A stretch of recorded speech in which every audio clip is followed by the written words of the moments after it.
So, heute reden wir mit dem Jacob, Instagram jacob.moves aus Chicago. Ah, er ist schon da. Here we go, baby.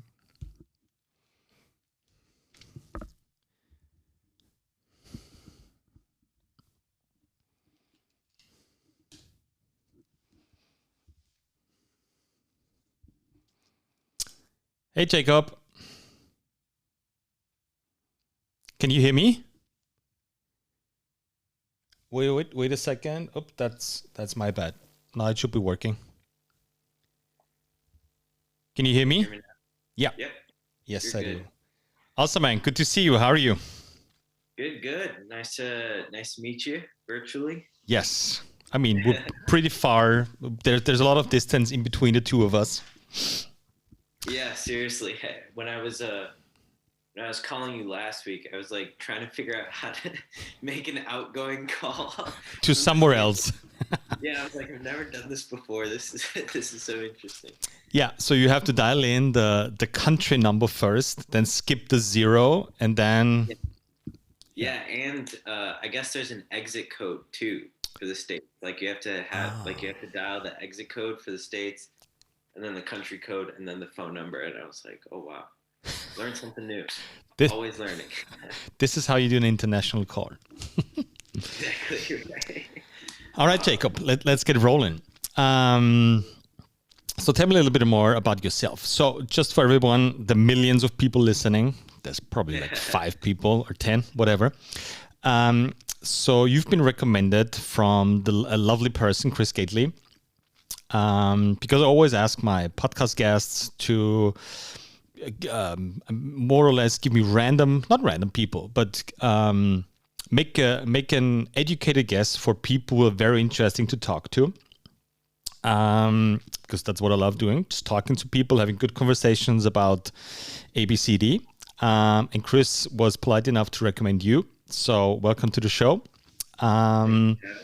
Just tell me a little bit more about yourself. Are you a coach? Are you a gym owner? Are you coaching group classes, people? Where are you at? Where are you located? Just a very small resume for us.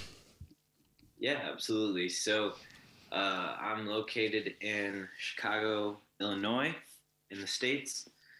And I am a fitness coach and do a mixture of one-on-ones and group classes. Mm-hmm. So group classes take up a majority of my time, and one-on-ones tend to come up when folks want to work on something specific. So maybe their shoulder's been nagging them and they want to address that issue, build strength, build mobility. Then we'll get a one-on-one set up, and depending on how intense the situation is, we may do a few sessions together or just the one and done with some homework and some check-ins. But it just depends on the client. And then I also just have people who just participate in one-on-one training, just solely, this is their fitness, right? Just on the one-on-one basis outside the group setting. And I've been doing that I've been a group coach for, I want to say 4 years now. It's quite some time. Yeah, quite some time. I started off coaching Olympic weightlifting. So I did like a club class of that. Found my way into the CrossFit setting, started coaching CrossFit. And still do CrossFit classes, and have now started a class that revolves around sled training, sandbag training, kind of developing the muscles associated with the different torque chains, and just like overall strength classes with barbells and things like that. So that's kind of been my journey in that coaching world. Sweet. So which CrossFit gym are you working out at or coaching at? Yeah, it's a gym called Notorious, CrossFit Notorious or Notorious Fitness. I've been a member there since I was in high school, so I've been there about 10 years Mm-hmm. as a member. And then that's where I also started coaching Olympic weightlifting and then CrossFit. So it was the starting point there. And then I'm also going to start doing group classes at another gym, which is more like a strength Mm-hmm. studio. Mm-hmm. And they do, their programming is very similar to like uh, standard strength and conditioning coach kind of programming. Mm-hmm. Um, So and very that's in, very straightforward, like strength training, like barbell training, dumbbell training. I guess certain strength cycles, the running, assistance work, cardio parts. exactly right. So, um, like they'll start off with higher reps and then build up to Mm-hmm. lower reps, higher weights. Um, but they're very special because they focus on they're not forcing people into um, these crazy weights or it's very tailored to the individual's goals, Mm-hmm. making sure that the person moves right Mm-hmm. first. Um, so it's very cool to be a part of these different systems and class structures and kind of be able to bring my own flair to it. Mm-hmm. Is that a group setting as well in the strength and conditioning gym? Yes, yeah, Okay. it is a group setting. So it'll be like up to 10 people per Mm-hmm. class.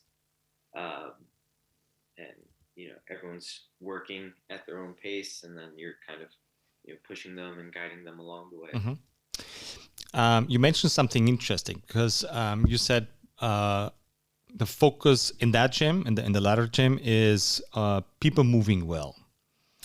What does that mean for you?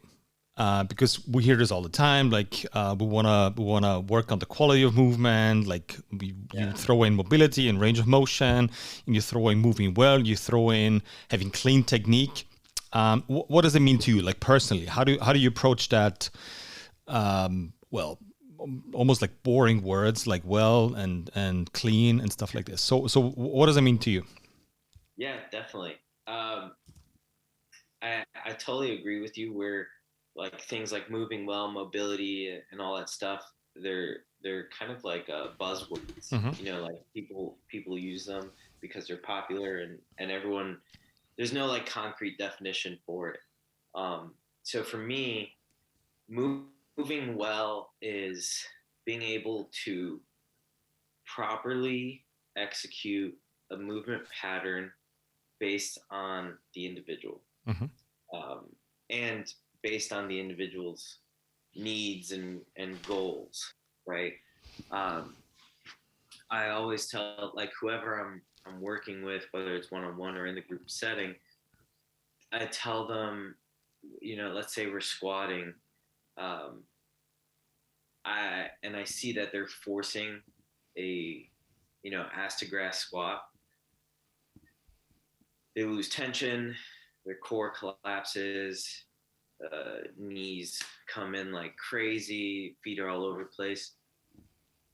I say, okay, right now you're not there, so let's raise that depth a little bit to Mm-hmm. something where you can keep that tension to where your hips can function properly, core is engaged, and work there with the squats. And then we'll work on getting lower with proper tension on the side so then you can then apply Mm-hmm. it, right?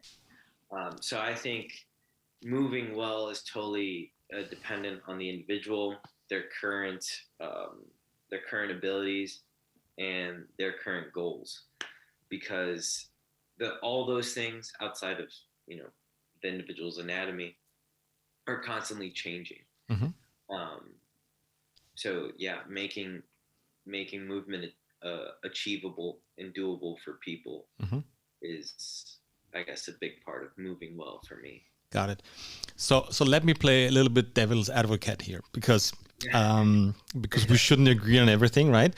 And because I have not found like I have an answer for that question, what moving well means, what moving properly means, but I'm still looking for the answer or another piece to it. So let me challenge you a little bit. Because you said properly executing movement patterns.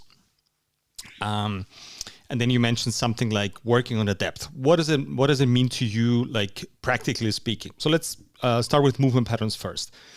What do you see as movement patterns, A, and how do you teach people that in terms of muscle engagement, if that's a focus for you? That's already a little bit of a biased question here. Yeah. So movement patterns, got dogs in the background. That's totally fine. Totally fine. Movement patterns to me, it's kind of funny because we've attached names to patterns, right? Like squat, hinge, press, squat, hinge, press, and pull. Yeah. And we have kind of said that these things are prevalent in the day-to-day tasks that we have.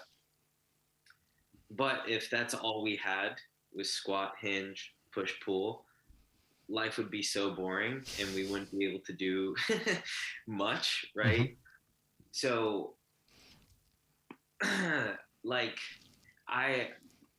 in the gym setting, the focus is squat, hinge, push, pull.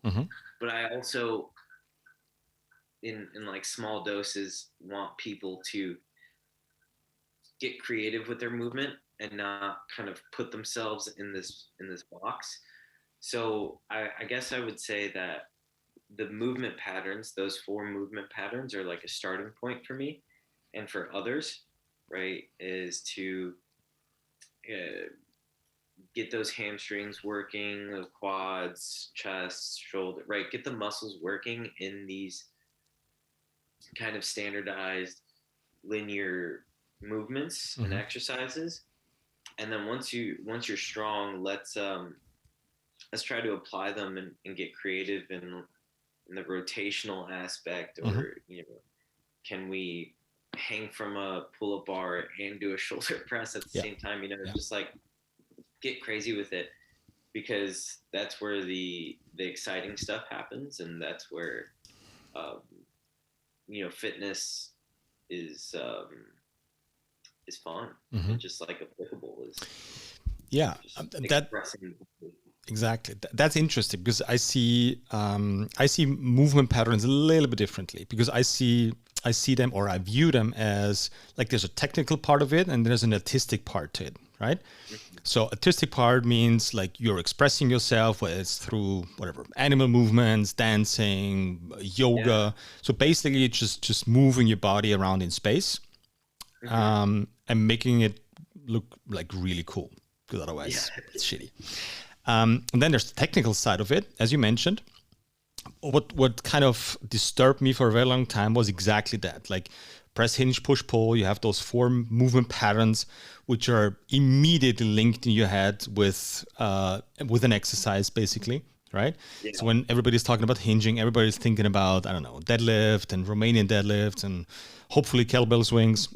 When you think about squatting, you think about back squatting, you think about just doing a squatting motion. So I view it a little bit differently, because I think we should step away from this so people get that differentiation between, like, there's muscles, there's movement patterns, and then there's exercises. So for me, there's a movement pattern, let's call it unlock the hips. Right? So there's 2 basic functions of your hips. You can either lock them or you can unlock them. So you do a hinging motion, swiveling motion, or you can do a locking motion, which is needed for the explosive movements, etc. So that already helps people understanding that there's a difference between a movement pattern and an exercise. Because if the movement pattern is the same name as an exercise, it's always hard for people to grasp the difference. And then we're linking just like single muscles to the movement pattern, explaining people, okay, in that movement pattern, you need to engage A, B, C, D. And we're going to start with 1. We're going to run through the sequence. We're going to activate 1 muscle. We're going to execute it in the actual movement pattern. And then we're going to implement it in the exercise, right?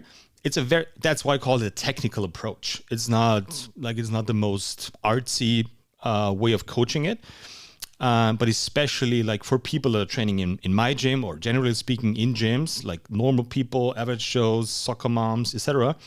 They need some sort of like guidance and stuff they need stuff to hold on to. Let's be honest, right? Because otherwise they're lost in like movement and muscles and 9 cues, etc. So that's what we're doing, that different approach, and kind of decoupling the so-called learned movement patterns from exercises and sprinkling in those muscle activations. We call it the find stress use principle. So you find muscles, you stress the movement pattern with the desired muscle, and then you're going to implement it in an exercise. Because as you know, there's a huge difference between doing a stiff leg deadlift and doing an actual deadlift, right? Yeah. And that helped me at first, just figuring out, okay, how to structure that and how to explain it to people, because a movement pattern for me is one torque chain only. A movement pattern is one torque chain. An exercise is always a combination of two. Always, right? Let's take the deadlift, for example. Regular deadlift off the floor, you need external torque to get it off the floor, right? For most people, that's the hardest part, because if you can't do that, you're probably not going to need the second part if the barbell is not moving off the floor. Okay. So it starts with external torque, and then you're going to move towards internal torque. And once you split that open and be like, okay, that's your problem. That's the movement pattern you need to work on. Those are the muscles. We're going to separate them, but kind of bring it together in the same session, right? This is not, okay, 60 minutes of activating a muscle and 3 weeks later, you're going to practice the deadlift. No, we're going to structure that in a class. It's a very structured approach. Mm-hmm. And people love it, because they need structure at first. I'm not saying this is what you should be doing your whole life, but like activating a muscle, stressing it through a movement pattern, then actually implementing that into an exercise is going to help a lot of people, even, quote unquote, even if you're a dancer. Right. Right. And then you can do your sport, whether it's dancing, yoga, or powerlifting. I don't care. But I'll be able to explain to you in a model, in a concept, what we actually want to teach. Yeah, definitely. And like, I love that structure, because I find that is something that has kind of made a difference in my personal fitness experience. So I started off at CrossFit, and then went into Olympic weightlifting training for like years, right? That's all I did was squat, snatch, clean, jerk, and then every accessory exercise was revolved around those three movements. And then from there, it kind of got lost. I was like doing, at the college rec center, doing deadlifts and squats, just kind of maintenance stuff, and that carried on for a little bit, and feeling a little bit overwhelmed as to what options were out there in the fitness world, where it's like, okay, well, I could do bodybuilding, or I could, feeling like I had to put a name on it, right? Like I had to pick something. Sure. What are you doing? Are you doing CrossFit? Are you doing powerlifting? Are you doing weightlifting? You're doing bodybuilding? You're doing football? Right. You need a word. Yeah. So that just felt really weird to me, and then that kind of carried on until the pandemic. The pandemic started, and throughout those years. And then coming out of the pandemic, I had been following, Strong Fit for some time, and then kind of really committed to it. Did one of their templates, 16 weeks. And that really just kind of set me off, right? Where it's like, oh, right, this is like the base of everything, right? Understanding movement patterns. And when I say that, I'm kind of going off of your definition, right? Which is almost like the function of the joints or the muscles, right? And then after doing those 16 weeks, you kind of relearn how to perform exercises, right? You relearn how to squat, deadlift with a barbell, but you're applying the muscles that you developed and the patterns that you developed with the bag, the sled, or with the bicep curls, right? Now I I feel like I can kind of float through different things and know how to apply myself to those things, right? Mhm. As an example, I finished that template and kind of went on my own training, and encompassed a lot of different things where it was, a day would focus on that movement pattern where it's like, okay, we're focusing on the hips today. Like, what can we do? It's Mhm. like, all right, well, you have the deadlift, you have the squat. What variations of that movement can we do? What muscles are involved? Um, and you do that, and you mix in some steady state cardio, and you feel pretty, or in my experience, right, I felt pretty good. And when it came time for the CrossFit Open, um, it just felt like, I'm just having fun. I'm just, applying everything that I've been working into this environment, and you no longer feel like you're just going through the motion, or you no longer feel um, like stressed out in that workout, Mhm. Mhm.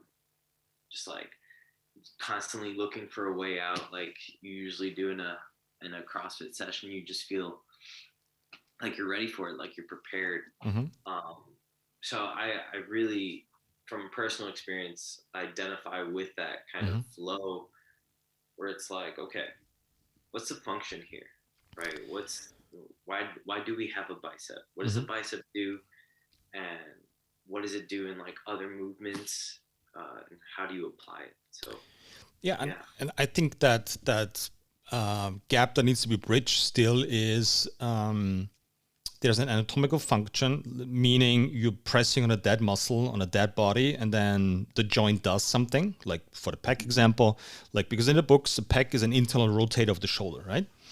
Mm-hmm. Which is true. When you just lay down and press it, your shoulder turns inwards. When you squeeze it like a pec stick, shoulder rotate outwards to the outside, but your pec is on like Donkey Kong, right? There's obviously a difference between quote unquote dead muscles and movement, and I think that's what we need to bridge and be like, okay, that might be true from a textbook standpoint, but in movement it's totally different. And as you said before, it's funny that like two main joints in the body can move in certain directions or in multiple directions, right? It's the shoulder and the hips, right? Let's exclude the spine for a second here, because there's got to be something to it, right? And we haven't talked about the difference between pressing overhead and pressing like vertically and horizontally, but pulling vertically and horizontally. So I think us as coaches, we can start just coaching movement differently in a very structured way, but including muscles in there and I think that's the easing feeling you feel in workouts, in CrossFit workouts, is you have taken over control over your body, which means, okay, I need to do whatever. Let's take an example. I have to do kettlebell swings and my lower back is flaring up, right? When that happens in a CrossFit workout, you're screwed, right? Because your mind is gonna shut off and be like, okay, dude, that's happening every single time, and that performance is gonna drop immediately because your body wants to protect you or your system wants to Right. protect you, right? But once you learn, okay, I'm feeling my lower back because I'm doing 1,500 kettlebell swings. That's awesome. Okay, what should fire? Like my glutes, my inside hamstring, etc. And I can start working on that and reminding myself, okay, this is how I should feel. Why am I not feeling it while doing kettlebell swings? So you have it like an exit strategy, like a solution that's going to be performed by you. You don't have to ask anybody. It's like, dude, my back flares up. It's like, okay, keep it straighter or grip hard or whatever. It's like, no, Right. you have a solution, and I think Yeah. that's why that's why that ease comes in workout. I mean, it's still exhausting. Don't get me wrong, but you are providing an active solution to a problem. Yeah. Definitely. And I think like that is the super challenging part in the coach's role, Mm-hmm. because you are trying to give someone autonomy, Mm-hmm. right? Like you are trying to have them be captain of their own ship, right? Mm-hmm. Where it's like, you know, they say, I feel my lower back on deadlifts, right? A quick response is, don't feel your lower back, feel your hamstring, right? Yeah. But what And does that I'm mean? there, right? Exactly. What does that mean? And there are ways for that person to feel their hamstring, and then apply those muscles to that exercise. But that's just a hard principle for folks to grasp, you know. And I don't know. What I've realized is that it takes more time than you think for people to really get comfortable with being their own captain, being Yeah. their own leader, Yeah. right? Like, to give an example, I was working with a client of mine. We had done about 12 one-on-one sessions together, and in these sessions, she would come in and just come in and want to like work out and get out, right? And that was it, just that hour. It wouldn't really go outside into her daily life. And so we did those 12 sessions, and she took a break. Mm-hmm. His work got crazy, life got crazy. And she came back about after the pandemic. She came back, and she told me, she's like, I need to change.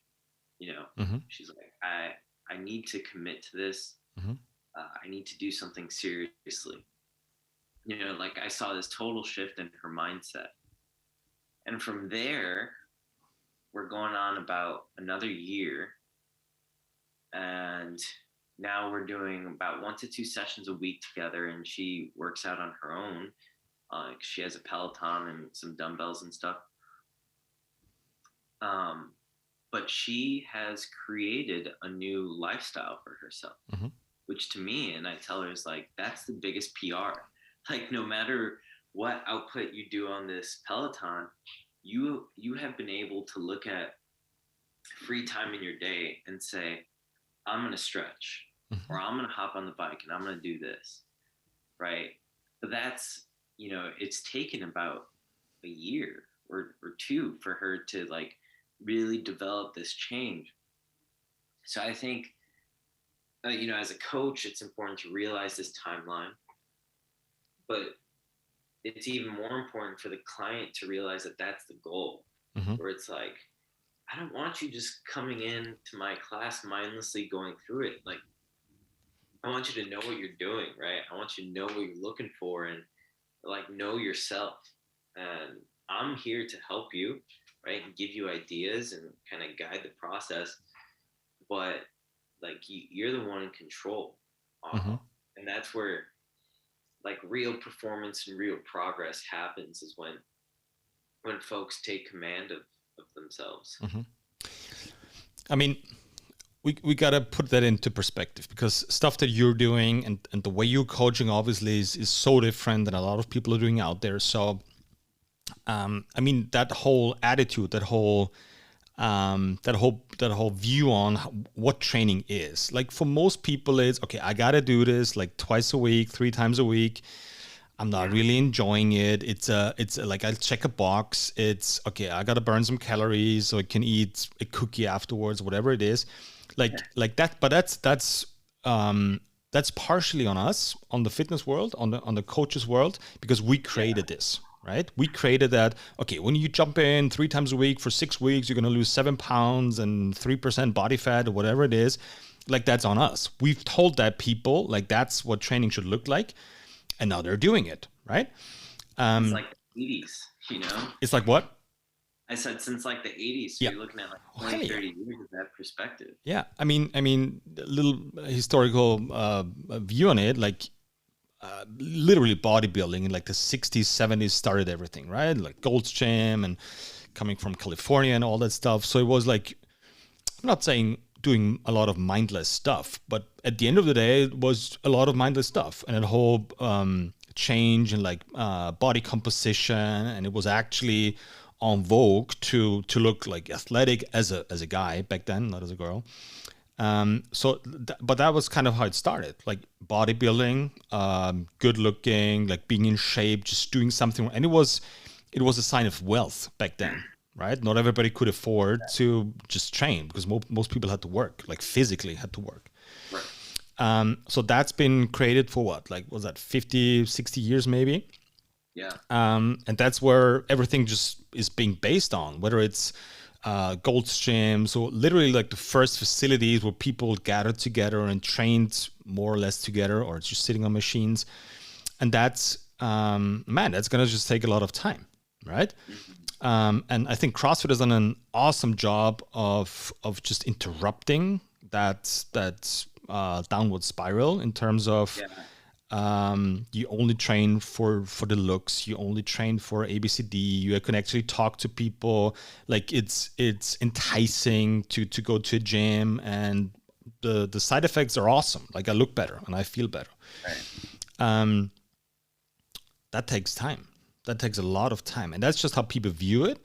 And I don't mind somebody coming in with that mindset because it's normal. That doesn't mean I wanna help that person change that over, as you said, a year, two, maybe three. Like some people are never gonna change. Like that's not on you. Like that step needs to be taken from that person. Like you can't do that for them, obviously. But I'm happy if I do like the first 10 sessions of just good strength and conditioning work, activating a couple of muscles, and person feels better. Like that's huge, right? Mm-hmm. But I totally feel you on I want to do it now and every single muscle in one session. But actually, it's gonna take time. Yeah, definitely. And in line with, I think now especially we're starting to kind of redefine what fitness means, and what exactly we're training for. Um, and it's pretty cool to see, but it's at the same time frustrating because people come in with that mentality of, I want bigger biceps. And it's like, okay, well, how are you sleeping? And then they're like, I could give a shit about how I'm sleeping. I just want bigger biceps. Mm-hmm. It's like, well, like I understand that, but we have to look at you as a person and like, address all of these things. And um, touching on the nervous system and the breathing and just health and wellness in general. Um, it's cool to see the message from coaches and all these top players in the fitness industry switch to that. But frustrating because we still have that archaic mindset, Mm-hmm. and even the mindset that CrossFit has developed, right? Like CrossFit has evolved into this um, interesting mentality and personality. It's still effective, could be effective, but it's kind of developed this like toxic focus on performance, Mm-hmm. right? So you have this kind of Gen Pop person come in and they care so much about how much they're snatching. Mm-hmm. It's like, dude, you're not going to go to the Olympics, so why are you like so set on snatching X amount? Mm-hmm. Um, but they're just they think that defines how fit they are or how Mm-hmm. strong they are. So it's really interesting to see this kind of shift. And, I think you're so right when you said that CrossFit kind of disrupted um, that older bodybuilding mindset, but then they kind of caused this shift to the opposite side, the opposite extreme, where now CrossFitters are afraid to do bicep curls Mm-hmm. or lateral raises. So I think now the focus is going and should be going to like a well-rounded idea of like this all-encompassing thing of like breath and um, bodybuilding and powerlifting and all that stuff. Mm-hmm. Um, I think CrossFit is a very good example because for Europe, I was an OG because I started like 15 years ago. There was like one gym in Austria, which was literally like a basement with one barbell and two kettlebells and maybe a pull-up rig, and that was it. But I think that's a natural evolution. And yes, you as a company they could have done way more of explaining the difference between sport and training and blah blah blah. And I would have loved to see that. But you can't blame all on CrossFit, right? Because once such a movement starts literally as an open source methodology, which CrossFit 100% was in the beginning. Like you get powerlifters, you get runners, you get self-defense, you got bodybuilders I don't know, bodybuilders are in there, but you get cardio guys. You had like from every single aspect of training and sports, you had somebody in there contributing, right? Yeah. And basic CrossFit programming, which was literally like 5x5 deadlifts. That was it. That was Monday. And Tuesday was four times 400 meters. Right? That was it. That was no A, B, C, D, E, F, G programming. Like that was it. Like it was like constantly varied, high intensity functional movements. That was it. And I would still sign up for that every single day, right? So it like we made that, like businesses made that decision of following the sport aspect. Like I as a CrossFit gym could have said at that point, I'm not going in a sports direction. I'm going to stick with the training aspect of it, right? But that would have been a hard decision because you're not working against your own business, because everybody's coming in and paying a lot of money and they want to do the CrossFit Open workouts and then I want to do the snatching and then I want to do this. So yes, you can blame CrossFit for a lot of stuff, but it was also on us business owners. We could have made different decisions back then. Right. And I personally made that decision and it cost me a lot of money, cost me a lot of members, cost me a lot of time. But 5 years later, it was worth it. But in that moment when I decided, no, I'm not going to train people like for the sport of CrossFit. I want to make people healthier and get them healthier shoulders, etc.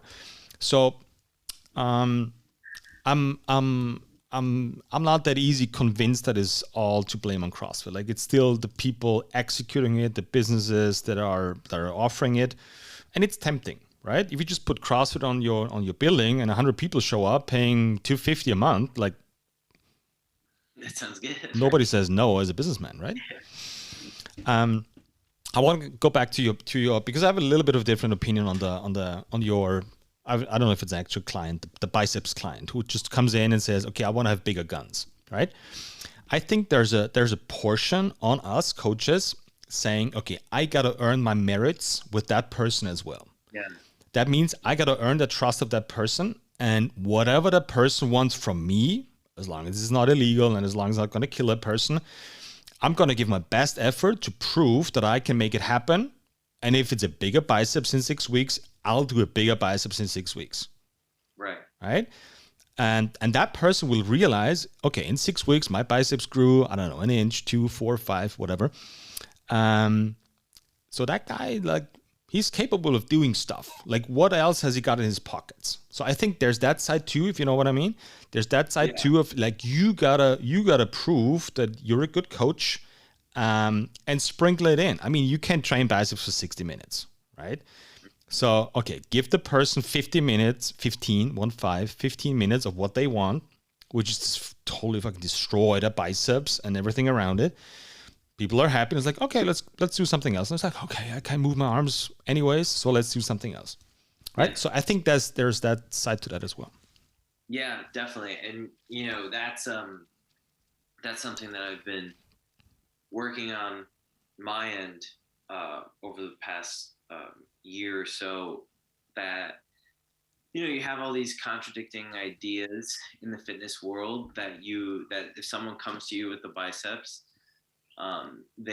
you want to like essentially shut them down and do something else because you think it's better, right? But I'm sorry, but who are you to decide that? Right, exactly. Like you have to give them what they want, where it's like, okay, you came to me for the biceps. Yeah, let's work on that. Mm-hmm. Right. And then like you said, that you get their trust. So then you can sprinkle it. It's one drop at a time, or maybe you introduce a breathing strategy during bicep curls that they're like, oh, actually, you know what, this helps. Yeah. It's like, perfect. Let's talk about breathing in your day-to-day life, right? You can find a way to um, just add these messages over time, and then you have this compounded effect, as opposed to trying to throw it all at them without addressing their original goal or their needs. Um, so that's a shift that I've had to make over the past year or so, and that's not kind of going overboard with this new information. Yeah. That you disregard the client's original needs. Because for us, it's so natural, right? Like being in the gym, being in that surroundings, being like exposed to weights, sandbags, sleds, barbells, etc. Like that's so natural for us, right? But just look back at yourself. Like I'm not saying you stressed out about calling me and not figuring out how to do an international call, right?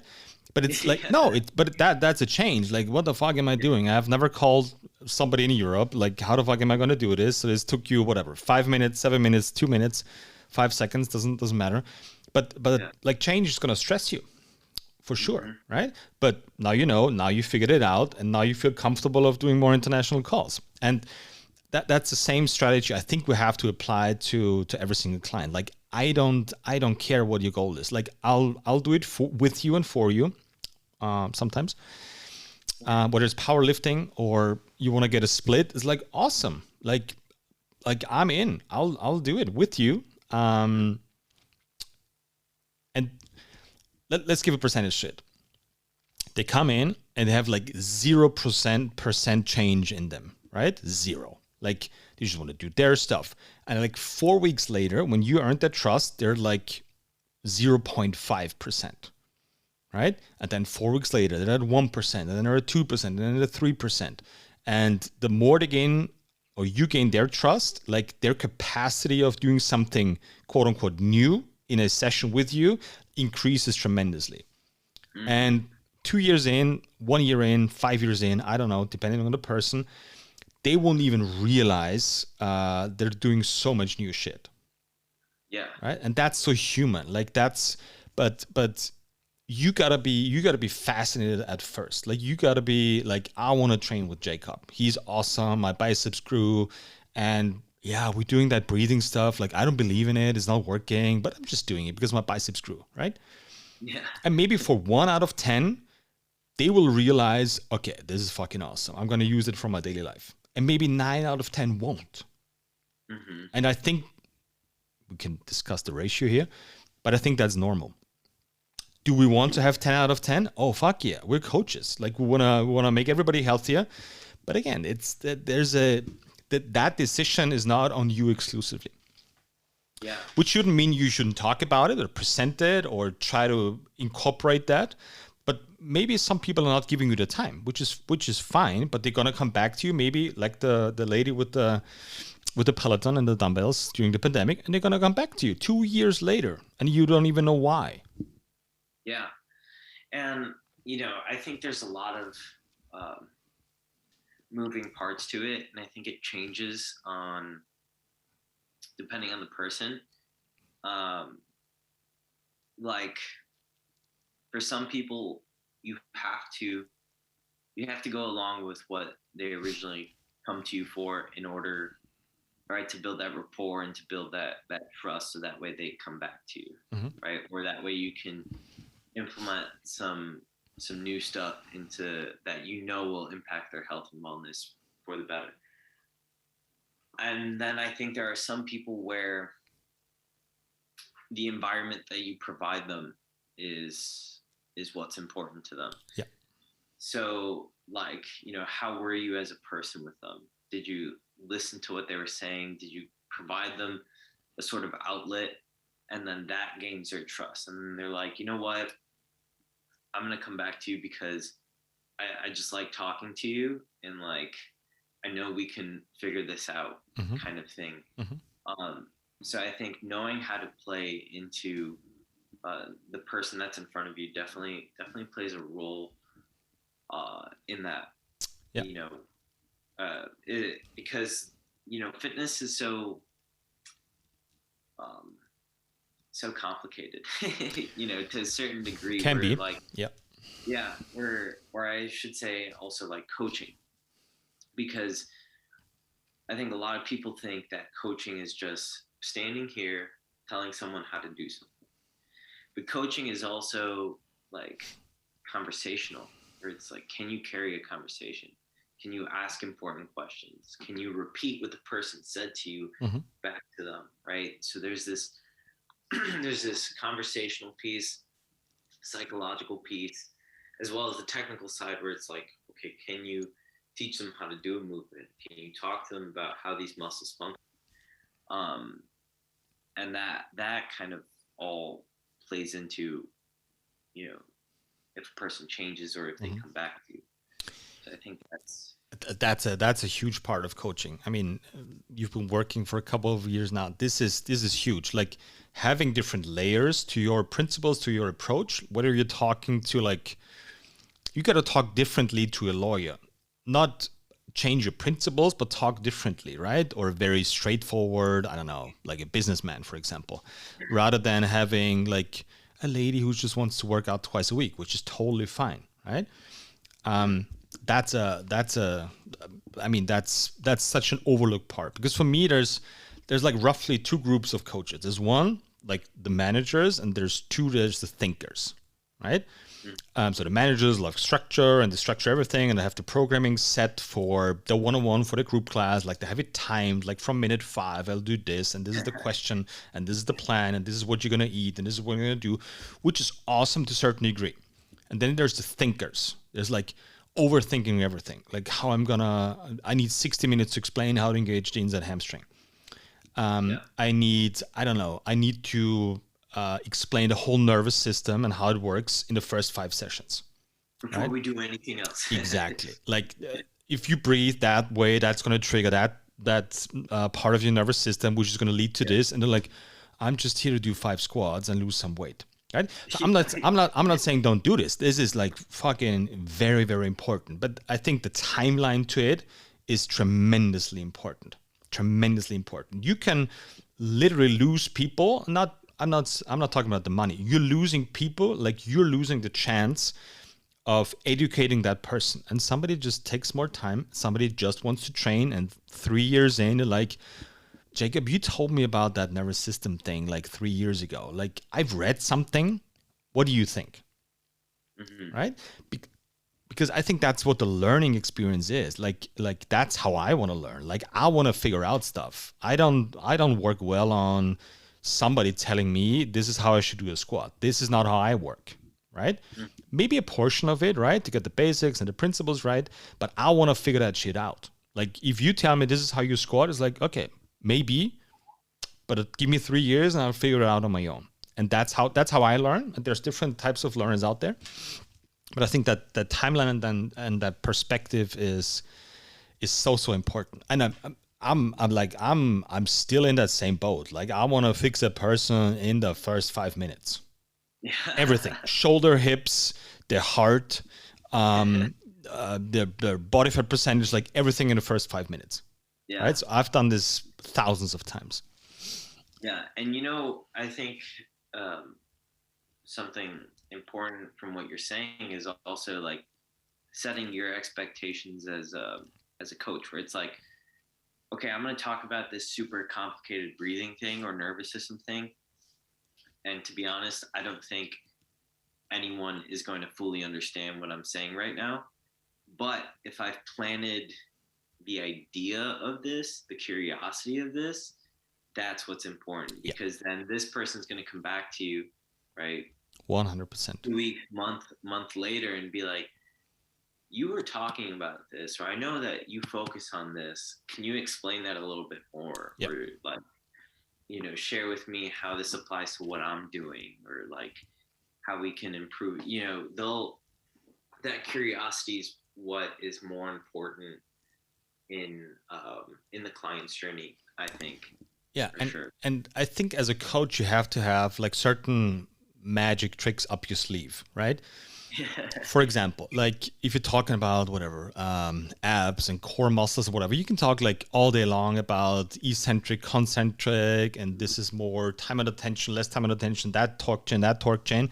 But if you put somebody in a GHD, right, in your prone positions or their trunk gets fired up, like you explain them nothing, you just put them in there, and they're gonna hold it for, I don't know, 10 seconds, 20 seconds, then you start shaking and freaking out and everything. And they'd be like, all right, let me tell you one thing. The only thing you're going to do is you're going to squeeze your hands together, right? So you feel your pecs and you're going to inhale through your nose. That's all you're going to change. People are going to double the time in that position. They'd be like, whoa, whoa, whoa, whoa, whoa, whoa, what's happening right here? Yeah. Right?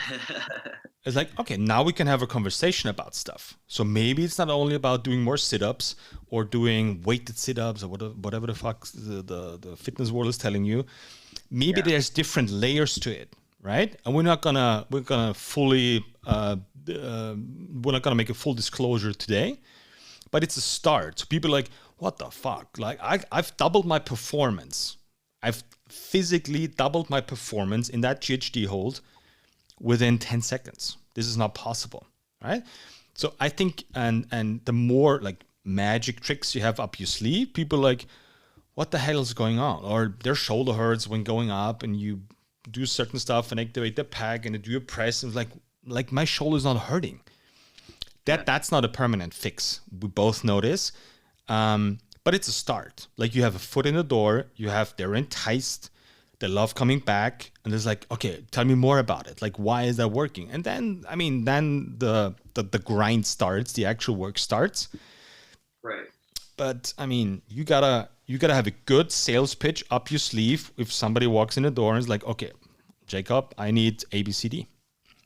Yeah, definitely how you phrase it and how you go about it is the most important thing. Like I was actually just thinking about sales the other day, because I have a part-time retail sales job.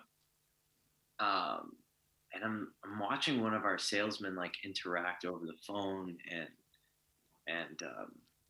with these customers, and I'm like, man, sales is so funny because it's like either super scummy and like just like gross, or it's just like super effective. And I think what it comes down to is knowing that you are going to make a difference with what you say or with what you sell, and it's that makes the message and the timing and everything so much more appropriate and powerful, where like, look, we're gonna make this change and we're gonna introduce this because I know it's gonna work for you. And then the person is more receptive to it because you believe in it, right? And you have found a way to apply it in their journey. So yeah, that's where the job of the coach is to, I guess, learn how to sell. Yeah, I mean, we as coaches, we should be the funnel. We should be like the little part in between all the information that's out there about nutrition, about training, how to lose weight, gain weight, whatever, sleeping better, which supplements to use. We should be that funnel. Be like, okay, that's all the information coming in, and I'm gonna prepare it for you, my little one-on-one client or my group. So we have like certain stepstones to go over or to go with, right? Yeah. Like that's literally our job, because there's so much information out there. There's so much information in my head. Like I'm always joking, like you should have like the knowledge of theoretical physicist, but applied it as a plumber. Yeah, seriously. Yeah, you should have all the knowledge in the world, but it doesn't make any difference if you can explain what you're doing to a 5-year-old. That doesn't make any sense. Right. And for us, I think that means having just those small magic tricks up your sleeve and to kind of fascinate people, like right from the get-go, but explain them also. Like, this is not, okay, I can make this happen in 5 seconds so your shoulder doesn't hurt anymore. But now starts the grind. This is like 6 weeks, 6 months, 6 years of work. But I mean, and it's a good sales pitch. Like everybody's benefiting from it. Right. You're offering good work. The client gets a solution, and like it's just more appealing for them to join your sessions. Yeah. It's like looking Definitely. forward to like a great class in school, if that ever happened. Didn't happen to me. But you know what I mean? Like you're looking forward to, like, I don't know, playing sports or going to your football training, or I don't know, if you have a great math teacher, like, okay, that's just fucking interesting. Like I'm not there to learn. It's just naturally happening. Hmm.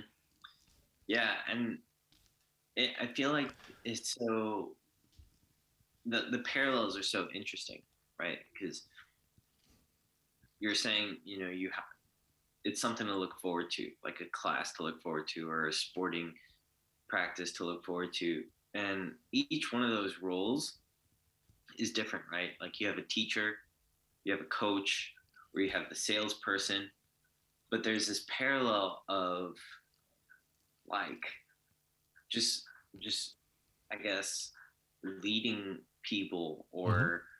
or causing this level of curiosity, right? Because when I look back and I think of, you know, the great coaches that I've experienced, they've sparked curiosity, right? They've kind of shared uh, enough that I could handle, Hmm. Yeah. where I was like, oh, interesting. You know, let me look at the different muscles in the body, right? Oh, they have functions, and each function is that, oh, they're powered by nerves. Oh, nerves are right. There's like this kind of domino effect, or a professor in college. All the best ones were uh, sparked curiosity or sparked discussion. Um, and I think the same goes for a salesperson, where it's, you spark curiosity in what you're selling or your product. It's like, um, that the person wants to learn more and wants to be involved. Um, this overlying purpose, I think, is what we can call it. As a coach, as a teacher, as a sales rep, or whatever, you have to have like this kind of purpose behind every sentence or message you have. 100%. So, and I think, at least for me, that's my goal, and I'm going to start with me and my coaches and my gym and maybe some other coaches and through workshops, etc. Is like changing that perception of how training should be, how training should feel, what training is for, just little by little. Like it's a huge industry. I'm not gonna compete against big global gyms whatsoever, but it doesn't matter. It, Yeah. Seriously, it doesn't matter. But I think it's necessary, and um, apparently, like we talked about CrossFit, like it started as a great thing, a very small community, like an actual community. It's as a whole, it's not a community anymore. Like it's dogmatic. Uh, I mean, people are dressing like the same. Everybody's wearing the same shoes. No offense. Like I love it. Like I love CrossFit to death, right? And I've done it, and it's awesome. But I mean, you gotta like analyze it strategically and be like, okay, this is what's happening, and this is why it's happening. I think it's normal because it's humans involved, and once it grows bigger, like that's what naturally happens, and money gets involved, and business are being run. So I think that's what's naturally happens if you don't Yeah. work, not against it, but if you don't offer something else, right? Yeah. And as soon as like an industry or a movement like gets overboard or just kind of that goes down, but people are realizing that this is maybe not the best way to train for regular people, right? Something new is gonna evolve, and I think that's just the way it is. And for us, it's our responsibility to offer a new product, a new service, a better solution, not bitch about it, but offer a better solution, and learn what was good, learn what was bad, and just try to improve it and help more people out there. Yeah, definitely. It's this like collaborative effort that I think is starting to pick up more and more in the fitness world, where you kind of decentralize these ideas and these methods and just kind of give them to everyone, right? Other coaches, other, spaces. Like one thing that I've loved seeing on Instagram, whether or not this was just like a marketing ploy or what, but I don't know if you're familiar with like knees over toes guys on Instagram. He was like, he shares like a specific, his whole thing is like bulletproofing knees. Mm-hmm. But he went out and he did all these different video series with all these different professionals. Like he went to WEC Method. He did a video with WEC Method. He did a video with Huberman Lab, and like all these different professionals in these different areas that talk about different things, but they're all coming together to share their message. And I think that is so much more powerful, right? Because you have all these different minds coming together and collaborating, versus something like CrossFit.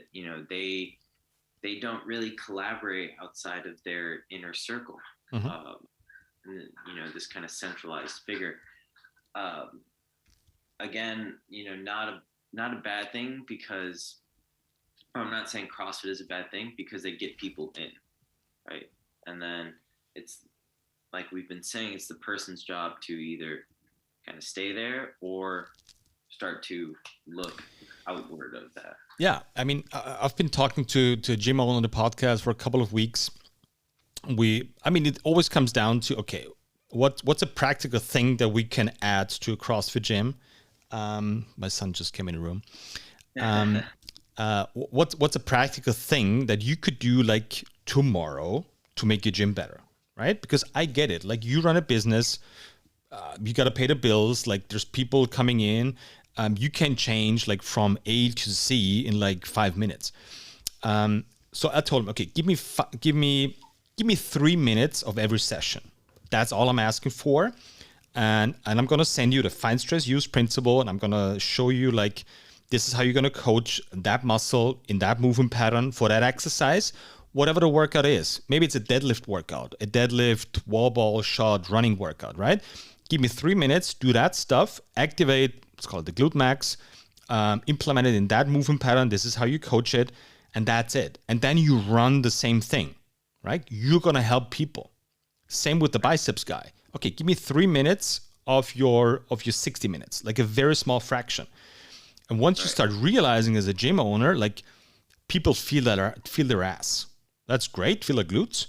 They PR the deadlifts. It's like those are performance. Those are performance markers that you as a gym owner want to improve. Like we're on the same page. Like I want your people to deadlift more weight. We're on the same page, right?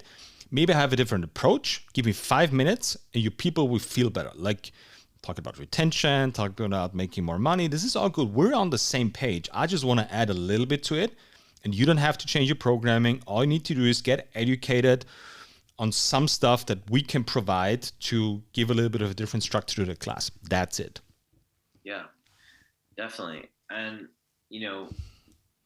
it really is the small things that you can change, whether it's just in the warm up, or maybe it's, a 3-minute finisher, 5-minute finisher. Maybe it's this one breathing strategy that you keep throughout the whole session.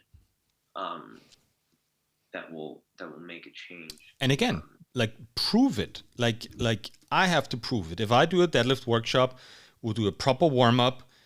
We'll deadlift a 3-rep max. Not a huge explaining, like people do 3 deadlifts and this is what you focus on, and still coach them. And then, okay, now you've done your weights. This is your 3-rep max. It's 100 kilos. And now we're going to run through one series of fine stress use for the glutes. All right. Then we're going to do an exercise. Cool. Then we're going to do the next muscle. And an hour, 90 minutes later, like all the muscles, quote unquote, all the muscles are engaged. People have a feeling of how they should feel. Then we're going to deadlift again. And like 90% of people PR a deadlift. Like that's all I'm asking for. Like I have to prove that this is improving your deadlift. And I'm not just talking about it. We're going to do it. You're going to move more weight. You're going to feel better. Like everybody wins. Everybody wins. Yes, it needs a little bit of change for the gym owner, for the coach, but that is life. But you can help that person get a bigger deadlift. You can help that person get healthier in the same process, right? And it's not any like it's not a theoretical concept. It's not okay. Do these 3 warm-up exercises A, B, C, D. Right. And that's how we convince, quote unquote, gym owners and coaches. Yeah. That's it. You can improve the deadlift of your client doing these things. And again, this is probably like the first 12, 24 months of your coaching experience. I'm not saying you should stay there, right? As we talked before, the technical and the artistic approach to coaching, to movement, etc. This is a very technical approach, but I think it's the base of whatever comes next. Like you can get super creative a year in, or 6 months in, or 18 months in. But at first, you have to learn the craft, which is those are the muscles being engaged or should be engaged. Those are the general movement patterns. This is how you combine them. And this is how you coach that going to whatever, a compound movement, or it's a deadlift or a squat. And that's the reason for it. There's a muscle, there's 1 torque chain for the movement pattern, and then there's 2 torque chains for exercises. Mm-hmm. Right? So we can start educating coaches. We can do courses with coaches. Mm-hmm. Like this is what you're going to do. Are there better exercises than mine for activating certain muscles? 100%. But you got to start somewhere. You got to start somewhere, very practically speaking. And 6 months later, 12 months later, once you did that, you can go all out in the weeds and do whatever you want. Yeah.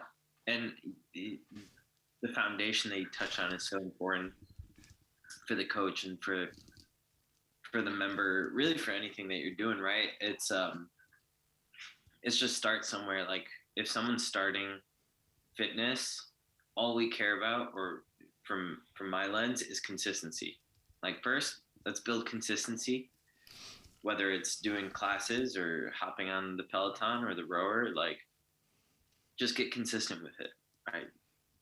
3 to 5 times a week, just try to hit that for a month. Mm-hmm. All right, cool. You built that habit. Great. Let's add to it, right? So you're consistent. Now let's get a little bit more specific, right? How do we want to row? Let's have varying intensity. Get consistent with that. Perfect. Let's add some core work to that, right? So you kind of build on those baby steps. And same thing with coaching, right? Is just get consistent with it, right? Consistent attitude when you coach a class, right? Consistent with cueing, with the knowledge base that you currently have, whether that's, you just finished your L1. So all you have is what CrossFit taught you. So get consistent with that. And then, right, build on it. Mm-hmm. Stay there, look for the next step, right? And a lot of times that's looking at what other people are involved in. So whether that next step is breathing or strength training or whatever, right, you have to build on that. And I think that's such a key point for really anything, right? Yeah. Whether you're a participant in fitness or it's your career, you have to get consistent and like always come back to that foundation and then build from there. It's almost like one of those diagrams where there's the center circle and then you kind of branch out from there. Mm-hmm. So you always come back to the center circle and then you just keep going in different directions and kind of add to that base. Yeah. So exactly. So in that sense, I appreciate the effort from CrossFit of defining fitness, educating coaches strategically and structured, right? I've done the L1, I think twice because you had to renew it after like 5 years or so. It's very structured. I love it, right? Am I happy with everything that's being taught there? Kind of. I would add to it, right? Because that deterministic approach of joints move muscles rather than muscles move joints, like that's just so common, whether it's in the physio, medical, and CrossFit world. It's like that's the thing that we should add to, and how to do that, and how to structure that, and how to get people on board. And then they could just, I'm not saying plug and play, but you know what I mean, the get some technical base for it, and then do whatever you want. It doesn't matter. You need muscles engaged at a certain level, at a certain movement, with a certain sport. Whether you like it or not, whether you're into assistance work or not, I don't care. You'll need it. The only thing that matters is, can we make your sport, your movement, your shoulder better? That's the only thing I care about. And I think that's something we can all agree on. Whether we disagree on certain exercises for activating stuff, whether we disagree on certain coaching styles, but I think every coach, every person in the health and fitness industry, I think we can agree on that. And then let's just discuss what could be good options. Like have a discussion about it. Have a good open conversation about it. I'm 100% wrong on a lot of stuff that I'm telling on this podcast, but maybe one or two is like a pretty good idea. Yeah, definitely. Yeah, I think, not being scared of that is so important. Like, that's why I appreciate so much about folks who do podcasts like yourself, is like, I'm just going to get on here. I'm just going to talk. I'm going to say what I'm going to say. Might be right, might be wrong, might be good, might be bad. But I'm just going to do it, right? And then it's up to the recipient of my words to interpret whether it's right for them, wrong for them, good for them, bad for them.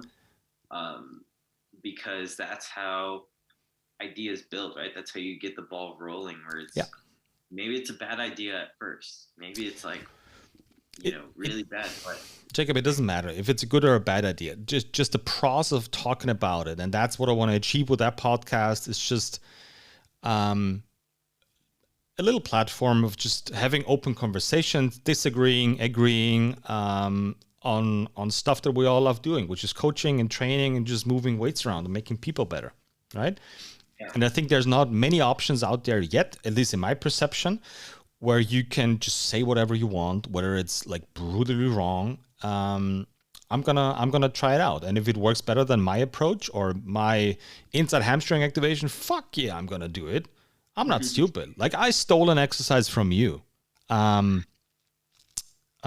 think I saw it on your Instagram. The one with the PVC pipe where you push against it's awesome, man. Right? And I love that idea so much. So I spent like literally a week on, okay, so how can I implement it into like a hollow hold? So we're using 2 of those PVC pipes now, right? And there's like, we can do like, there's so many variations. So and I like the principle because it's right. The principle is right. And it was not my idea. It was yours, or maybe not even yours. It doesn't matter. Right.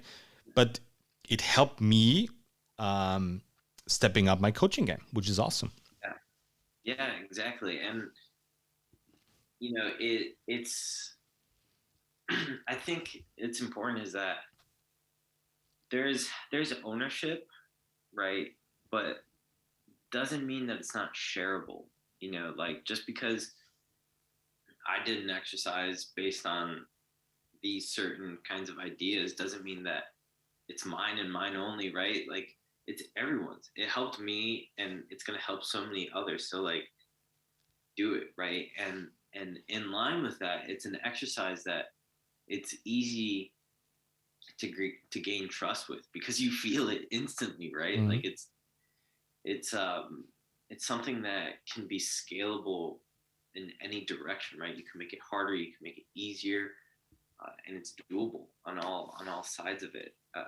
But I think it's important for, the reason why you're doing this podcast is open conversations, right? Yeah. It's important for you to be open in receiving whatever it is that comes your way, and trying to make it your own, right? And be open to sharing and people using your stuff, because that's how you change the world, right? That's how you change people's fitness. That's how you change lives. I truly believe in that. And you said decentralizing, whatever you want to call it, is, I think everybody has a strength, right?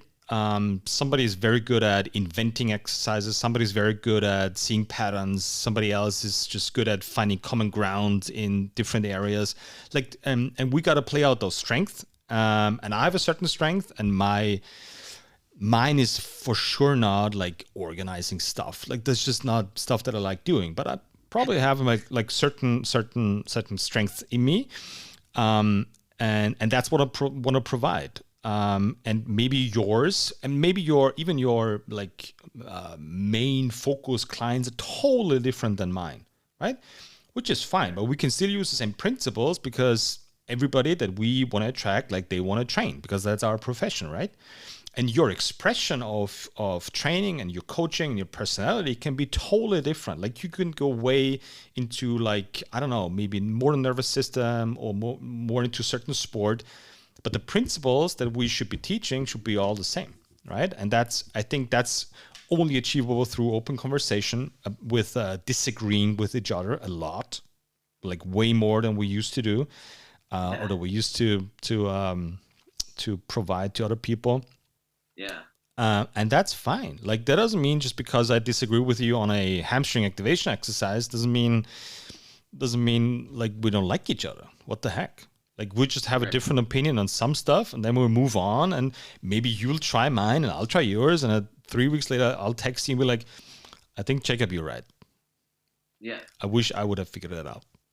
And to your point, both exercises are hamstring activation, and but maybe yours would work better with some folks than mine would. Maybe mine works better with other folks, right? Yeah. I think, like you're saying, it's the principle that matters, right? It's let's get those hamstrings on. And for some folks, it's exercise A. And for some folks, it's exercise B. But having these options is what matters because you're providing options to the population, right? Because not everyone is the same. So just because, let's say, you like deadlifting with standard 45-pound barbell, right? That doesn't work for me. So I like deadlifting with axle bar. Sure. Right. But they're both a deadlift. They both serve the same function. It's just I prefer doing it with this, and that's okay, right? So it's that openness of keeping the principle and the foundation and just playing around with it from there and adjusting it to what you find comfortable. What I've just seen, and I think you got to go to the gym, right? We're an hour and 50 minutes in. I'm okay. I'm just chilling. Cool. Awesome. I think that there needs to be a certain structure still, even for that openness, right? Because otherwise you just get lost in that. And you mentioned it earlier, like in that there's so much to learn, there's so much to do, there's so much layers to coaching, there's so many exercises, so many muscles. Like you gotta, when you learn something new, you need something you can hold on to, right? And for me, this is, okay, I'm going to provide coaches like those 3 exercises for inside hamstring activation. And the process of find that muscle, implement it in a movement pattern, and then try to execute it in an actual exercise. Find stress use. That's all I'm going to do. And I'm not saying this is going to solve 100% of the problems. I'm not saying this is all you should be doing.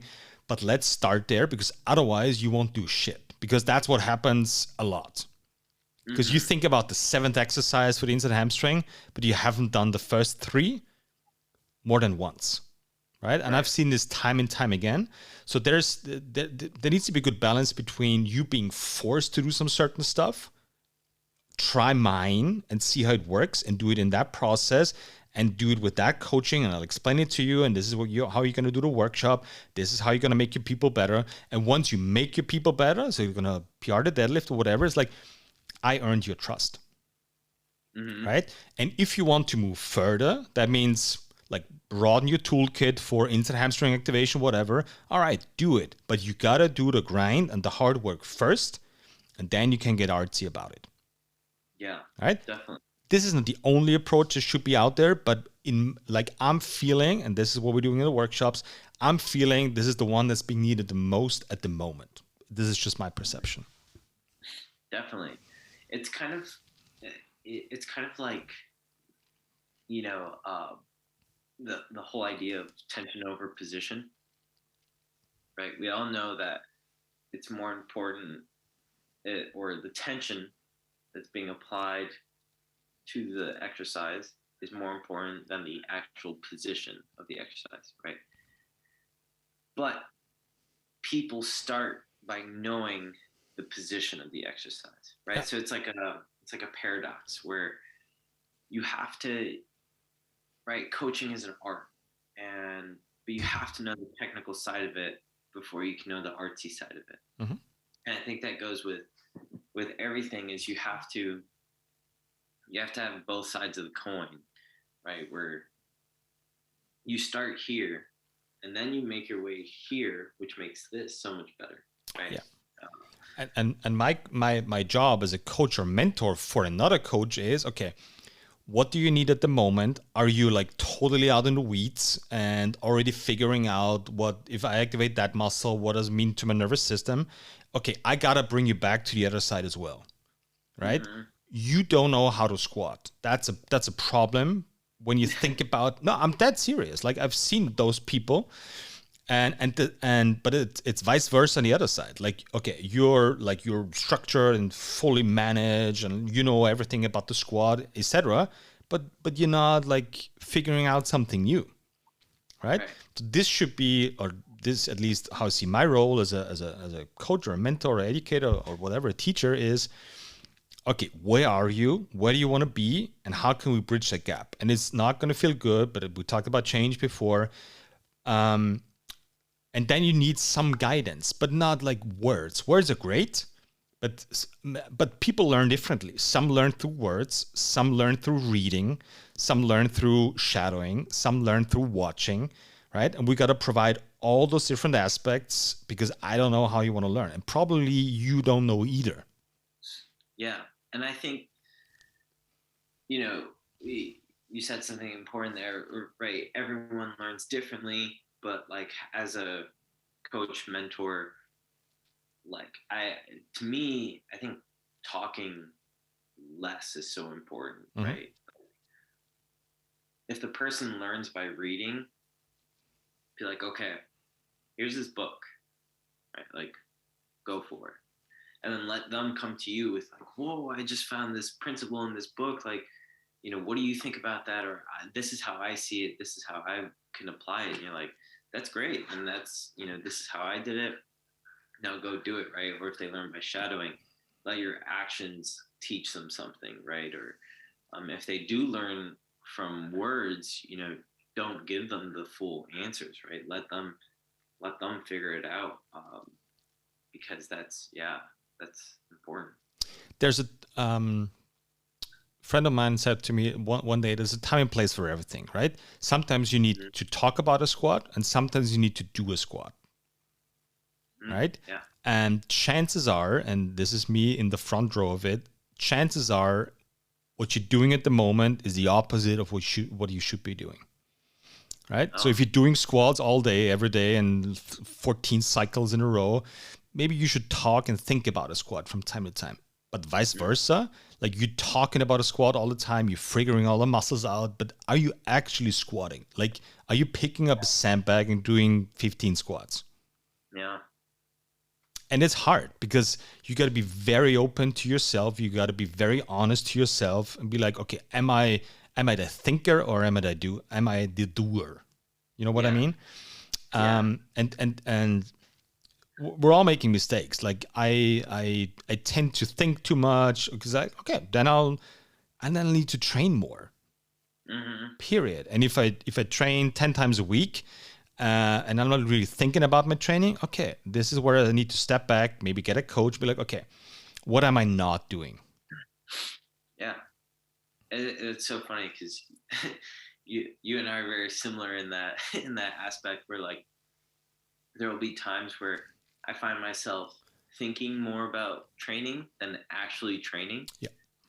Because I start to, it's like it comes and goes in waves, right? Where like one week you're like, man, what am I going to do for my warm up? What am I going to do for my main lift, my accessory? Well, during my warm up, I have to focus on this. During the main lift, I have to make sure that I feel these muscles and I'm working my hips and blah, blah. And then my accessory has to.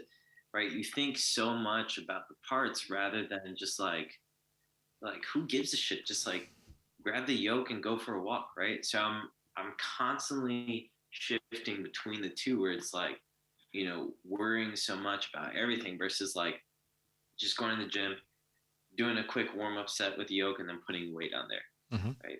Both are effective, but right, you kind of swing too much in each direction. And like you're saying, you kind of have to take a step back and be able to look at where you're at and then do the opposite. Mm-hmm. Where it's like, okay, you're kind of thinking too much about this now. Like you need to just do more, right? Like be actionable about it. Don't think, just like look at something, grab it and do it, right? And then sometimes you're like, okay, you're not thinking at all. Yeah. you know And I think the only way to figuring it out, I mean, either having a good coach or a good mentor, is overdoing both sides from time to time, right? yeah. Because when I started, like, what was that, 5-6 years ago, I think it was after the first Strong Fit seminar, like I literally did like 3 times a week a brutal sled session, like 3 sets of reverse sled drag, 3 sets of harness bear curl, finish it off with a 200-meter sled push like 3 times a week, plus some sandbag squats, plus some carries, like it. Like I think for 6 months straight, I did 3 times a week the same session. I've learned so much. Not only positive things, like that's not how you should train, but it's you gotta overdo. Like we're so scared of overdoing things, right? And obviously you shouldn't kill yourself, right? But that gray area, like nobody wants to be like, okay, let's do it binary. Like you do too much or you do too little, and then you're gonna switch it up, right? So and I think that's where you find your same. I'm sorry, that's how you find your own balance in overdoing stuff. All right. Okay. So go to a cabin for a week and just think about training. Awesome. Good. But then come back and train for a week straight every single day for 2 hours. Yeah. Overdo things and you realize, okay, this is too much. Like I don't want to spend a week in a cabin. I don't want to spend a week of killing myself on the sled. Okay, let's wiggle that thing in the middle and figure out, okay, what's the portion that I need. Yeah. And that's gonna help you so much in figuring your own way out, because we, like, so many people talk about finding your groove, your way of training, what you should be doing. It's like, but how? Like what's the actual thing that you're gonna do to figure that out? And then that silence and nothing happens. The same with, okay, we gotta find more muscles and we gotta do this. It's okay, what should I do tomorrow at 7 a.m. when I show up in the gym? Practically speaking, what should I be doing when I show up? And that's, I think, where you need a little bit of guidance, where you need, maybe it's a PDF, maybe it's videos. It's like when you can hold on to it and be like, okay, this is what I'm going to do for 6 weeks straight. I'm going to overdo it. Awesome. And then I'm going to have a conversation with my mentor, my coach, and he's going to help me balancing it out over the next, whatever, 5 years, 10 years. Yeah. And I think that's, at least that's how I did it. Not how I did it, how I'm still like very early in the process of, okay, so I know a couple of things about the nervous system, I know a couple of things about muscles, I know a couple of things about anatomy, training, periodization, all that stuff, and I want to find my groove, but you gotta overdo it in both directions, brutally. And I think we're so scared of doing this nowadays. We're so scared about overdoing training because you could get hurt. I asked my coach in my gym the other day, because he was thinking about, okay, maybe I'm overtrained and blah, blah, blah, blah, blah. And I was like, did you ever get injured in training? He said, no. It's like, then you're not pushing it hard enough. I'm not encouraging you to get injured. Yeah. But if you've never been injured, like you're far away from that edge. You're far away from that threshold, right? And I'm not saying do this under a 250 kilo back squat, but man, like that's part of the journey. Like you got to do stupid shit from time to time and be like, okay, my shoulder hurts now and it's going to take 4 weeks or 6 weeks, but hey, I'm going to figure it out how to fix my own shoulder now. So we love to be in that in that cuddled middle position of, yeah, I'm doing a sled session every now and then. Yeah, I'm doing Sampic squats and I'm thinking of this. It's like, okay, please, I encourage you to not with intensity push a little further, but just maybe a week of like insane volume in training. Or a week of insane volume of reading, or because you're gonna figure out, okay, this is way too much. Same with drinking. Same with mobile phones. It's always the same thing. Like what kills us is that constantly a little bit. It's not really deadly, but it's not gonna helping me much. Right. Yeah, that's interesting because I like I definitely think I'm trying to think where it's like you have to know what it's like to give your all in terms of, and talking about training here, not binge drinking. Give your all in drinking, man. Or anything, right? Where it's like, or using drinking as an example. Like, whoa, I got blackout drunk.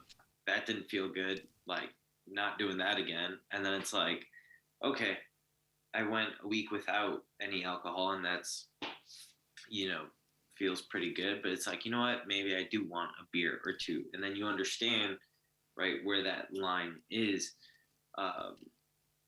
And same with training, right? Where 300-pound sandbag, I'm going to go and pick it up. And people are like, what? You're crazy. It's like, I don't care. I'm going to try.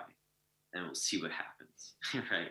If you don't see what happens, then you don't know where you stand in terms of like, I'm not strong enough to pick that up. Or I'm super strong, but you know what? I felt that all in my lower back. So how do I train so that the next time I go to pick it up, I'm using my glutes and my hamstrings, right? It's a balance of stress where it's like no stress or too much stress. And I think each modality has their own level, right? Like I think people who are vested fully in CrossFit or that high intensity stuff, way too much stress all the time. Like every single day is 100%. Versus people who maybe are on the Orange Theory side, or even like standard periodization, they don't experience that too much stress, right? So they aren't able to pull that like violent, aggressive side of themselves out. So you have to experience both to know when to do what. It's it's back to that like paradox. You have to like get both sides. Yeah, and I think that's not well executed in the training world, in the fitness world, because you're either, as you said, you're either on one extreme, meaning pushing every every session to the max, or chilling out to the max in every yoga session. And for some reason, it's so hard for us human beings to combine those two, right? Because for whatever reason, we hate and love extremes at the same time, right? So we need that thrill, but we hate to be exposed to it too many times, right? But you need it anyways, because once you're facing an extreme situation, like you want to be prepared to it, whether that's physically or mentally, right? And I think that's a good connection to the nervous system. Is okay. How do I want to prep myself for extreme situations? Most people think they're not gonna come, and then they're surprised, and then they're like, "Oh shit!" And then they freeze, and then they don't know what to do, whether it's physically or mentally, and it's like, "I can't get out there." Right? So you are, if you like it or not, you will be pushed to your limits at some point. Most of the time, it's going to be mentally nowadays, because Nobody gets pushed physically like anymore. But mentally you will be, and you are constantly pushed to the extremes, right? And that's why you need to learn how to deal with that in training with the extremes. Like how does it feel on the sled? How does it feel on the Sempex squat? How does it just making sure you're learning about yourself, you know which muscles to use, etc., and face extremes voluntarily. And I think that's a very important word in the fitness industry. You can only deal with your own whatever dilemma, call it trauma, if you want to face it voluntarily. Nobody can bring you to that point. Nobody. Yes, I can force you to go there physically. I can force you to do that to go there mentally, but I don't think that's a good idea. So for me, right? So my approach is, okay, I'm going to show you what's possible, and I'm going to lead you through the process, very structured. And whenever you want to go there, I'm there with you, but I'm not gonna lead you to places that you're not ready to see yet. Right? And if you don't want to push the sled faster that day, I'm not gonna be the guy with the whip and hit you with the whip and say, let's go faster. I'm not gonna allow you to be lazy either. Right? So that's the fine line. Like if I see you could go harder that day, I'm gonna tell you that. Like I'm gonna call you out on it. Like you're just being lazy. Yeah. You're not scared. You're not blah blah blah blah blah, and that's a fine line. So getting people to that line and voluntarily pushing harder or voluntarily stepping back. Right? You know what I mean? So I think that's an overlooked aspect of training. But I think people should figure out the extremes and switch around more often. Yeah, definitely. I agree. And I think. And I'm sorry, give me just one more sentence. I think that should give so much relief to coaches out there, right? Mm-hmm. Because that means you're not failing. That person is just not ready yet. Mm-hmm. Like I'm failing, quote unquote, probably in every single session that I'm coaching, right? But failing is always it's a perception thing, and it's so my expectations were differently, and that's why I'm failing. Mm-hmm. And you're totally excluding the person in front of you. Like I cannot fail if I do something good for the person in front of me. Right. Like the decision to push more or to scale back more is on them, but you provided a perspective for them to make that choice. Yeah. So let me give you a practical example. So somebody needs to eat more food because they're underweight, right? Mm-hmm. You can force feed them, which is make them push hard on the sled, right? Which will be very fast. You just shove it up the throat, right? Or you start a very long process of educating them and showing why it's important for them and like building up on every single training sessions until maybe they start voluntarily changing it. Right.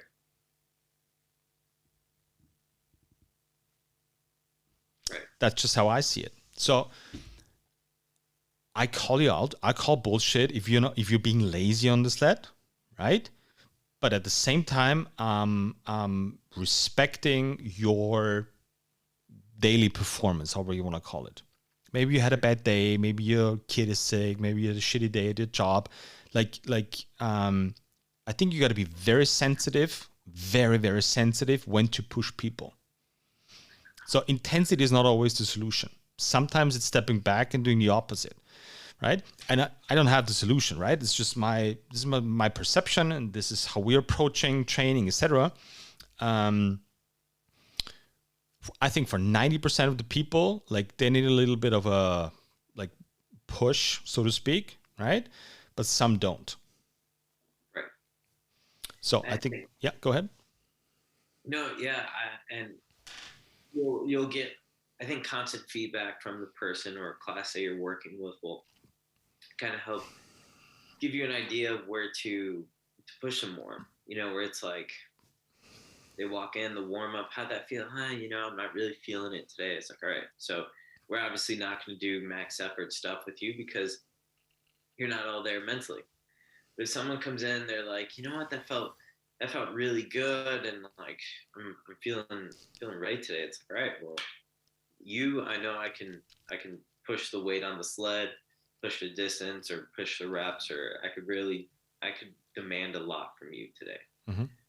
So I think that constant feedback goes along with what you're saying. And I think that those experiences and those perceptions start with your own training, and that's why I mentioned it earlier. That's why it's so important. Like if you're not training, whatever the number is, I say 5 times a week as a coach, not because you want to look like a model or a fitness model, because you wanna put yourself into a situation that you'll be able to talk to people about my experiences. Right? This is how I felt that day. That's why I stepped back. That's why I stepped forward. That's why I was lazy. That's why I pushed it harder. That's why I was just exhausted. That's why I stepped back. Right? And those are my experiences, and that's what I did to kind of balance it out. That's the only thing I'm saying. And I can't decide that for you, but maybe that experience helps. Like my story helps you, and you're kind of the same person. And if you're not, I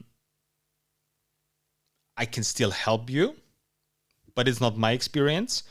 So I gotta be very careful what to do with that person. Like if a different personality comes in than I am, like I gotta be very careful not to put my experiences into that person and be like, okay, this is what helped me, whether it's on the sled or setback squat, or this is how I fixed my squat. Yes, this is how I fixed my squat, but it's not yours.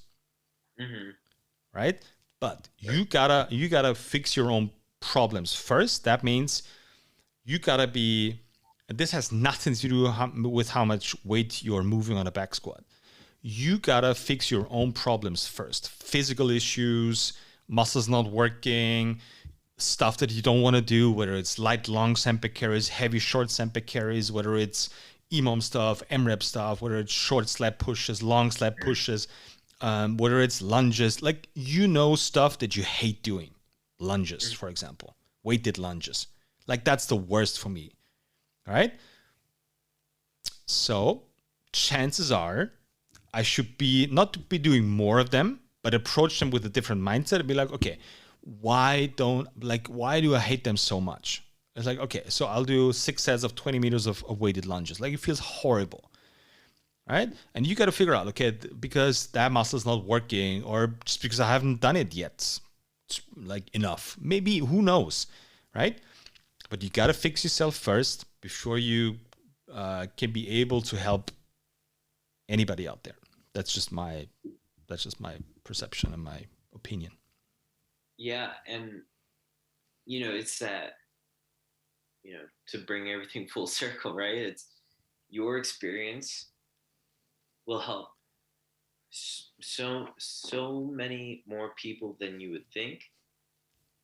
But then there's also that collaborative part where it's like, okay, maybe your experience alone isn't cutting it, so you have to draw from somewhere else or someone else that you learn from to then provide with the person in front of you, where what worked for you isn't going to work for them, right? So it's that collaborative effort and constantly being able to adapt and scale for the person is, I think, a big overlying theme. And just to put it into perspective, like just from my own personal story, is I probably not figured it out, but I started figuring out probably like 8 months ago in my own training. I'm 41, almost 41 right now. So that means it took me almost fucking 40 years to start enjoy hard work in training. And it simply started with, I was on vacation last August. I had a couple of sandbags in the trunk, had a, I call it Greximus. It's farmers, handles, and a frame carry and a yoke, etc. So I had that with me, a couple of plates, nothing crazy. And we were on vacation, right? So like no big reason to train. It's vacation, right? And I just procrastinated, and I was thinking about training basically all the time. Like, you should be doing something. And that went on for like a week, and I didn't train, right? Fucking lazy. That's it. And one day I was like, no. You're going to go to the car, you're going to pick a sandbag and move it for 10 minutes. That's it. And I'm not going to allow myself to spend any more time on my own training. 10 minutes. So I did that for a week. The second week, I started to train a little bit more.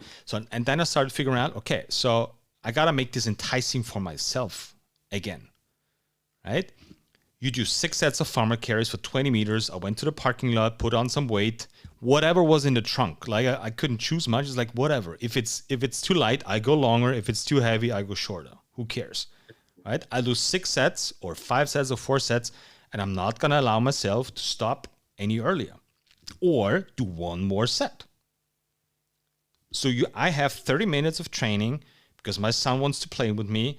And I'm not going to waste 2 hours of warming up or thinking about, like, as a gym owner, it's very easy to get overwhelmed with all the operational work. It's like, no. Part of my business is I need to train. Like I gotta lead by example, and I have 24/7 access to gym, my own gym, but put the clock on, you got 30 minutes. That's it. Yeah. Because having a gym and having 24 hours access to it, for me personally, led to not training, which is ridiculous. It's insane, but that's just the way it is. So I was like, okay, 30 minutes, I'll put the clock on, whatever. And if you want to make the most out of it, well, I'll do some carries, I'll do some heavy carries because I don't have much time. So restrict yourself, but voluntarily. Yeah. You know what I mean? Like, we have so many options nowadays. We have so many opportunities. You can go to Harvard online. You can, I don't know, an AI can speak for you, whatever it is. Like, there's so many opportunities, but sometimes it's the other way around. Like, sometimes it's the restriction that's going to make you happier than having 3 hours of free time for training. Yeah. And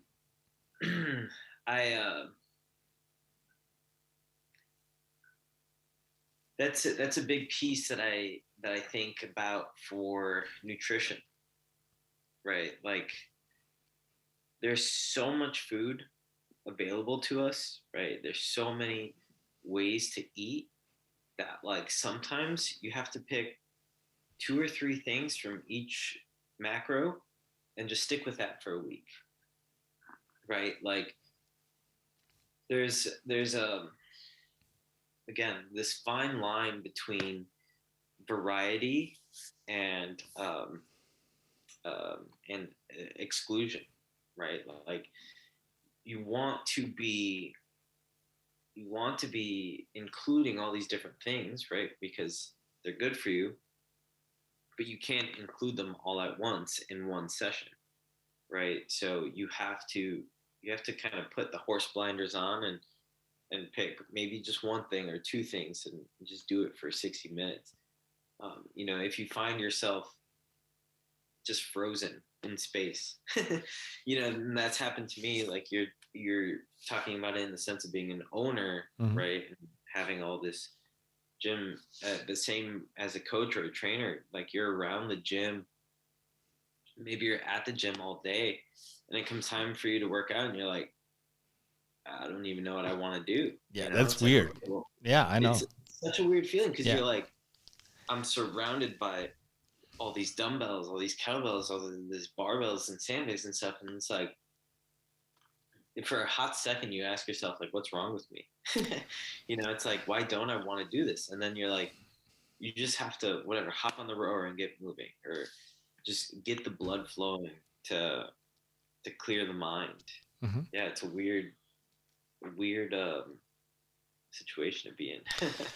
Yeah, because it feels so unnatural of being positively egoistic, right? You know what I mean? It's, you care so much about your clients, you write programs, you teach them, blah, blah, blah, blah, that sometimes you're not taking care of yourself. like the daily hygiene, whatever that means for somebody. For me, it's training. For me, it's do certain stuff physically every single day, because otherwise, I just lose so much energy. And I don't wanna function that way, right? So in times like this where everybody's focused on, okay, let's make the whole world better, but what about making yourself better? And that will help the world be a better place, however we want to call it, not to be too philosophical about it, but you know what I mean. It's like, okay, maybe at some point it should be, okay, what can I do to make myself better? And then I'm gonna better my surroundings, I'm gonna better my whatever, my fiance, my spouse, my family, and then that circles grows wider and wider, and you get better. Like the first thing the first thing you should be doing is, like, again, fix yourself with training. That's what we're telling our clients. And sometimes we're not doing it, or I haven't done it for a very, very long time. Right? I was thinking about it, and maybe in my head I could fix my own shoulder problem or somebody else's shoulder problem. But practically speaking, I fixed dozens of shoulders, but not my own one, which is weird. Right. It kind of makes sense, but just being honest to yourself and allowing yourself to be in the process, being more egoistic about stuff that you should be doing and that you need to be doing, like it's super critical. Yeah, 100%. All right, man. I'm sorry, but I gotta go. My son's desperately waiting for some downtime with me. Yeah, no worries. It was a great conversation. Again, I just love having conversations. Like I'm a small guy in the middle of Austria, just doing a couple of good things, and there's so many smart people out there and great coaches like you who can contribute to whatever we want to achieve. And we should just talk more about it. That's all we should achieve. Yeah, I love this conversation. I love talking about this stuff. I could go forever. Yeah. So thank you for having me on, and you're welcome. You're welcome. Allowing that space. Awesome. So Jacob, thanks again for taking the time. Really, really appreciate it. We've been almost 2 hours in. It's really nice talking to you, and maybe we'll do a second episode in a couple of weeks. Yeah, let's do it. I'm open. All right, man. Thank you so much, and let's talk soon. Yeah. Bye, man. Have a good day. Later, you too.